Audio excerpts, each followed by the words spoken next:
What's my frame? You good.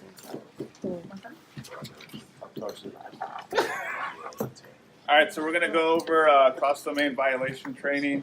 So I know you guys went over this with the S2 section, but this is pertaining specifically to CENTCOM policies and the first TSC policies. So this is specific to what we're actually going to be falling in under. So next slide, please. We're going to be going over discharge of classified information, cross-domain violations, and the use of portable electronic devices, and policies and procedures specific to where we're going to be heading out to. So this is important. Pay close attention because this is what you're falling in under. Next slide. So learning objectives, policies and procedures, discharge of classified information, cross-domain violation.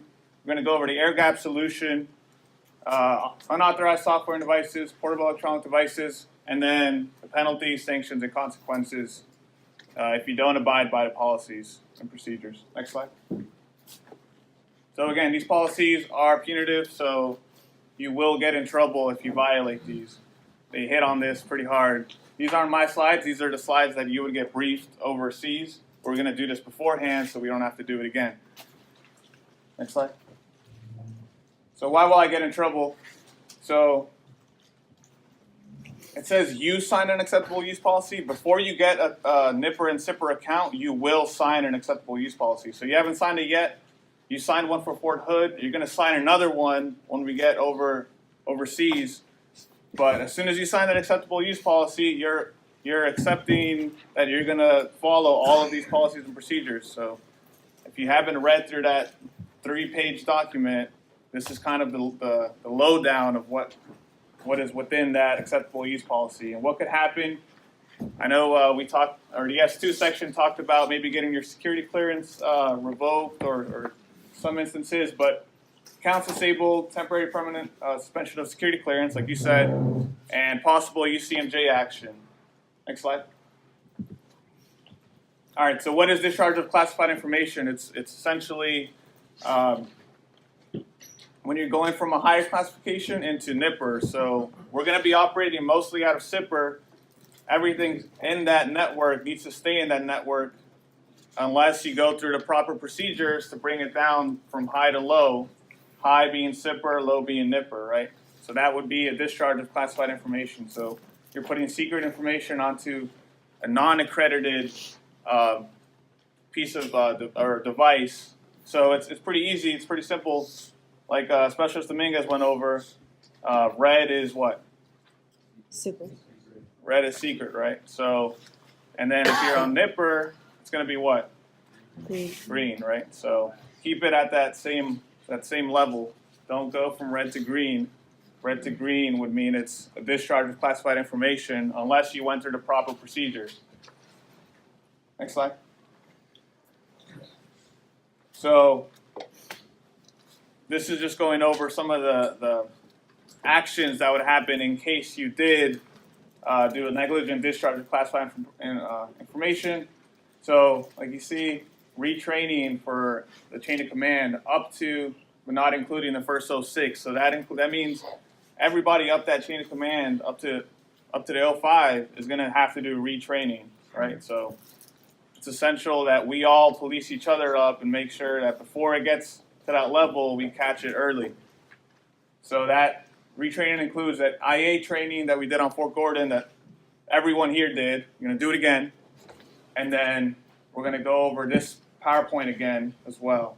So, and this is US CENTCOM policy and PowerPoint, right? Next slide. So cross-domain violations. Can anybody tell me what a cross-domain violation is? Because we went over this class already. Like mixing secret with classified or vice versa? Essentially. So we talked about cell phones and plugging them into a government computer or a NIPR computer. So would that be an example of cross-domain violation? Yes. Right. So plugging a SIPR computer into a NIPR network or any unauthorized and PED. Does anybody know what a PED is? Right. So portable, meaning it can be anything from your cell phone to a camera As long as that camera has to have that classification, right? So if it's your personal camera, that's a no-no. So that would be a cross domain violation, meaning, next slide. Well, meaning all of those other policies and procedures and the consequences will fall into play as well, to include retraining, right? So the solution to that is the first TSC has an air gap solution. So when you're going from nipper, meaning low, green, to sipper, red, they're using the DIIS one-way transfer service, which is that link, okay? Before we get to that, or before we even use that, make sure you bring it up your chain of command. Don't just go ahead and use that transfer service. Make sure we are aware of it, but that is their solution to getting nipper documents onto sipper. And then if you want to go from high, sipper, down to low, nipper, or centrics meaning working with other coalition forces, that has to go through the G2 security manager, which we're not going to go talk to. We're going to use our S2, and then they're going to funnel it that way, okay? So there are solutions to it. It's not like we can't go one way or another, but there has to be the correct procedure to go about it. We can't just go and everybody transfer files over like it's nothing. So that covers your high to low and low to high. We've seen this already while we were here. Anything over 20 megabytes, you usually can't send over an email, right? So it might say the attachment is too large. So the Army uses safe access file exchange through AMRDEC, which is our research and development, and that way we can send files up to 2 gigs, if I remember correctly. So up to a 2 gig file you can send over AMRDEC securely over to another person, and they'll send a link to your email, and that link is good for 2 weeks, okay? So as long as they open that email and pull that information down within 2 weeks, they'll be able to get a PowerPoint or whatever information it is you need to send that's over 20 megabytes, okay? So those are the solutions that the first TSC is using overseas right now, and that's what they're briefing, okay? Next slide. So this is also a good one because I've already heard some people asking about software and what software I can download on there. They might need something. They might need I heard Visio might be one of those that people might need. So unauthorized software devices is when you download hardware or software onto your computer that is not validated to ensure they meet specifications, right? So in the signal world, we have a certificate of net worthiness. So a software, a program has to have that certificate, meaning it went through rigorous trials or whatnot that says it is good to be on this network, right? So if it's not on that list, you can't download it and install it on your computer, okay? So that's, before you go and install something, make sure you talk to the 6, and then we will check that list and make sure it has the go. And it's not even, it could be Microsoft Office, but it might be you want to install 2010, and 2010 is out of date, so you can't install that. You might need the 2016. So why that's important is because it increases risk to bringing malware or viruses into the network, which you don't want. So make sure you check with the 6 and make sure that it has that certificate of net worthiness and you can put it on the network before you go and install it. Most of the times you won't be able to because you won't have admin rights, but if you find a way, it's not, that'll be an example of an unauthorized software device on the network. Kraken? Next slide. All right, and then we already touched on this a little bit, portable electronic devices. So that's the master policy. It's going to be an AUP as well, but the main thing is to touch on like what is a personal electronic device, because a lot of people like to think it's just the cell phones, but it's literally any USB essentially is a personal electronic device. Your cell phone, your cameras, like we touched on. So if it's not issued to you by the government, don't plug it in to the network or a computer, and then also make sure it's the right classification when you plug it in, right? That to include printers as well and all that. Next slide. So those are all examples. We have, you see, printers, iPods, iPod shuffles. I don't know if anybody still has those.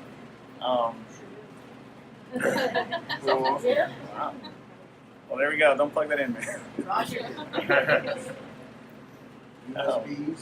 So, right. So we talked about USBs, but literally anything that has that USB connection will essentially be a personal electronic device if it's owned by you. But Well, like, what if you had just a flip USB? there you go. Just CDs? Well, even your CDs, they need to be vetted before. So it's usually going to go through a channel. So if you want to bring a CD into their network, you don't bring it in yourself. You bring it in through whoever's designated. It'll most likely be myself or Chief Gautier. Well, like, I'm saying that you, like, if you were working on something, you need to put something on, like a CD or as long as it's playing.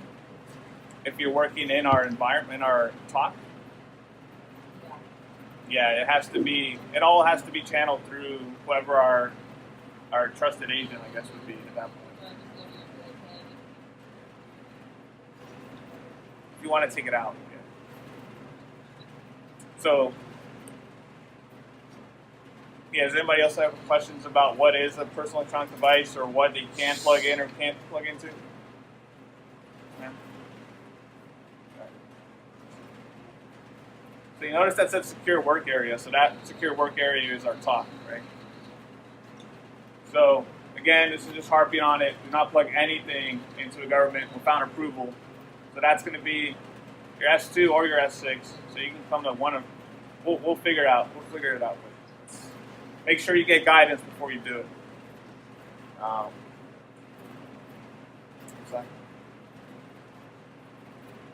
So again, you will be caught. And we kind of talked about this. They added counseling and retraining, and your account will get suspended. That's the first thing we'll do is suspend your account and then do the investigation. But that's security clearance. If you don't have your security clearance, you can't really do your job. So Are headphones okay? no head, unless we might have some within our talk. Okay, but your Apple headphones. No, Apple headphones with the cable. Like regular cable. LT, talk about how we're going to do file transfer from Fort Hood when we're going forward with products that we're developing. From Fort Hood, Zippers. Zipper and Nipper side. So right now we have all the documents that we're having produced to Fort Hood. We have a VKO file share essentially. So in our VKO site, we have a little section that says for Fort Hood or Fort Hood, and then each section and the command team has a folder in there where you can go and upload your documents that you need to use over at Fort Hood. And once we get to Fort Hood, we're also going to have some of those products, and we're going to need to bring that over over to Zipper or over to Nipper, right? So on the Nipper side, we're going to use our VKO SharePoint site. Has everybody accessed that SharePoint site before? So we'll send that link out, but most of the primary staff have been on it, and that's most likely who's going to be uploading these documents or these work products or artifacts that we're going to bring overseas. But we're going to be using the VKO site on our Nipper side, and then on our Zipper side, we have the 787, which is the unit that we're going to be replacing, has a section in their SharePoint where we can start uploading our documents as well. But remember, that's when you're working on your Zipper side on Fort Hood, you can go to Zipper, right? So keep it within that same domain. But so our solution again is on Nipper side, that file transfer is going to go from our VKO site to the Nipper side on their SharePoint, and then their Zipper SharePoint have their own I guess, page that we're going to be utilizing to upload our files on the zipper side. And the whole point of that is so we don't lose our products when we go overseas and then we start off from scratch. So we want to start building our products here and also at Fort Hood during the CTE. And then we're going to utilize that once we get overseas. So does that touch on a little bit? Do you want me to go more? Yeah, so when we are at Fort Hood, like LT's talking about, if you have products that you're gonna take into theater with you, you either need to transfer them electronically to the sites he's talking about. If we have some kind of issue with that and you need to cut a disc, you need to let the 6 know and the 2 know, because they have to be involved in the actual production of putting that stuff on the disc. Then the 2 shop's got to review all the products to make sure that the disc is classified to the right degree with the right domain, and then there's certain things that have to be written on there, the classification of the document. If it were to be a zipper disc or something that we were taking over, that would have to be classified. Then we'd have to have courier orders. There's a lot that goes into transferring the media from one location to another. So let me talk about a strategy that you need to think about as a staff when we start creating products that are going to eventually go to SIPR. There was a link on there for how do you take NIPR documents to SIPR. That's a very easy process.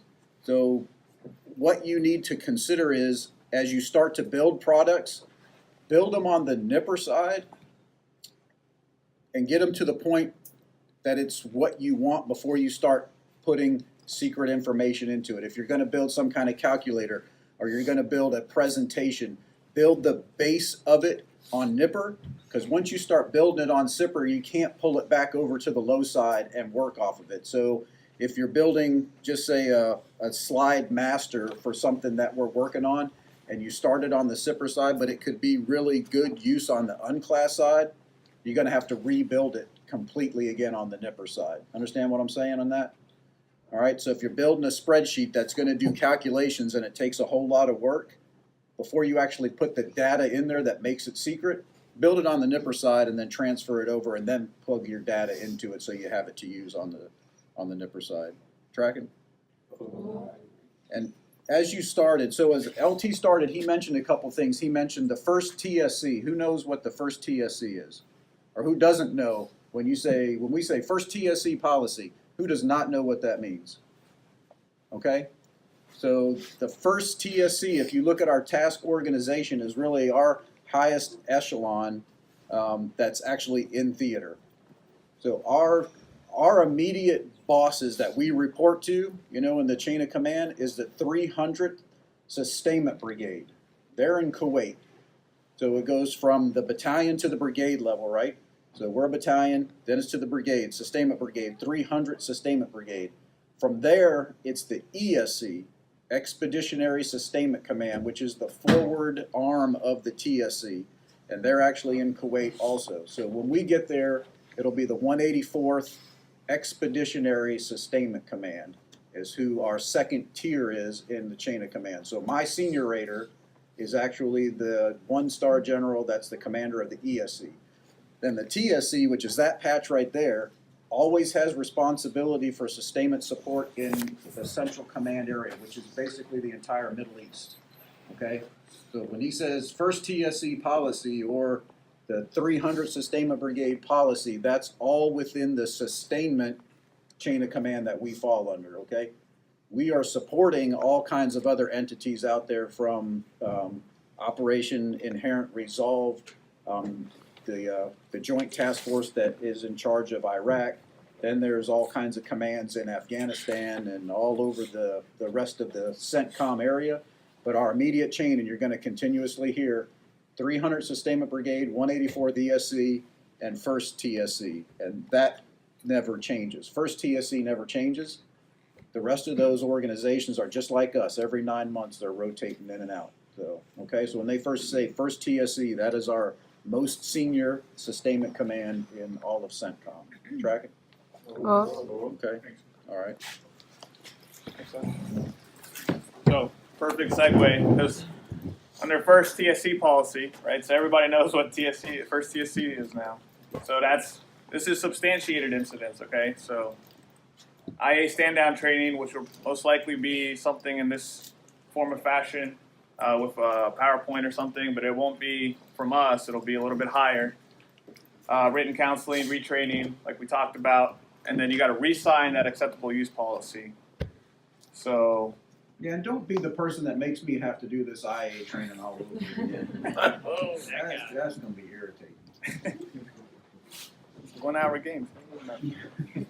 Next slide. So again, RSENT. So you notice how they hit on these penalties, sanctions, and consequences a lot because it's a big deal, all right? So they've put a lot of slides and making you think about it. But it's again DoD Cyber Awareness Challenge Training, U.S. CENTCOM CDV or DCI training, which is this training here. This is the cross-domain violation training from CENTCOM. And then your security training, and then some more removable media version 2.0 that you'd have to go through. This is first offense. It's important. First offense. They don't talk about second or third offenses in this PowerPoint yet, but let's not get to that point. So, first offense. Let's not even get here, to be honest. Next slide. So, first offense, again, they hit on every supervisor up the chain of command. So, like the BC said, even he would have to do it again. So, next slide. First TSC, it's punitive. I'm not going to read those slides off, but if you notice, the first paragraph is from the first TSC, and then below that is RSENT, which would be above that in the echelon.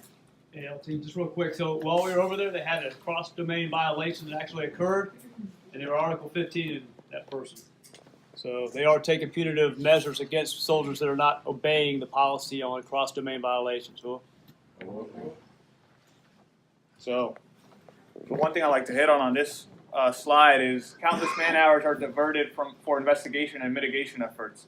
So as soon as that happens, someone in the 6 has to go and investigate. Someone in the 2 has to go and figure out what information might have been spilled or whatnot. So that diverts that those efforts and that manpower over to something that could have been avoided, which means that some other mission or something else that has high importance now is down a person or 2, right? So we don't want to do that because it takes away from the mission at the end of the day. So just hit on that. And next slide. And these are all the references from the PowerPoint. So I believe that's it. So does anybody have any questions going over this? So again, so the one thing I want to hit on. If somebody's having an issue with their computer, should they unplug any wires and try to fix the problem themselves? Negative. So when we get over there, we're going to have some kind of help desk set up. I believe right now it's on a SharePoint. That might change, but there's going to be a ticketing system. So if you have an issue with your computer, you put in a ticket, it'll come to the S6, and we're going to divert it to whoever needs. If we can solve it at our level, we'll do it. If it needs to be sent up higher, then we'll send it up. But don't do anything yourselves. Just make sure you put in a ticket for every small problem. Even if it's a small problem, send in a ticket. And don't move your workstation to another part of the TOC and plug into something else. Don't unplug anything. No. Essentially. We'll break it down that way. Don't unplug anything. Just don't. Yeah, don't. If something breaks. And also, just while you guys have the attention, you leave your computers on overnight.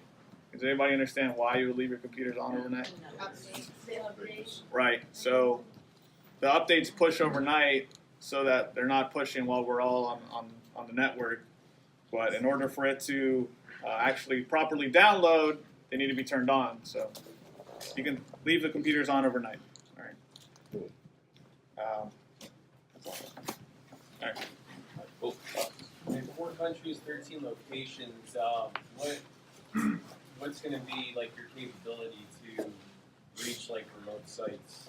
Should we need your assistance? So the guidance I'm getting from 787 is that even the remote locations, they still funnel through RS6 and our ticketing system. Now, if we can't access it, then we're going to send that ticket over to someone who can. So most likely that'll happen if we can't reach your network. But yeah, it's all supposed to funnel through the S6, even the other locations. You had a question, Richard? Logging off versus just taking your CAD card out. So you take your CAD card out, first thing that's going to happen is it'll lock your computer, right? So if that's going to be your computer, that's your workstation, but it'll lock out. But ideally, you're going to want to log off at the end of the day, or if you're going to step out for a few minutes and come back, you can lock it, okay? But the locking should only be if you're going to walk away for a few minutes and come back. If you're logging out, going home for the night, just log off. And then, again, like we touched on, if you're going to step away, even from here to the other side of this classroom, still lock your computer, because you never know, somebody, we don't have, it's not going to be just us, like the BC said, there might be some translators or somebody else in that talk who might be in there. So we don't want to leave our computers unlocked. So that's a good point. So lock it if you're going to come back relatively in a time frame where you can come back and log off if you're going to go home for the night, essentially. Anything else?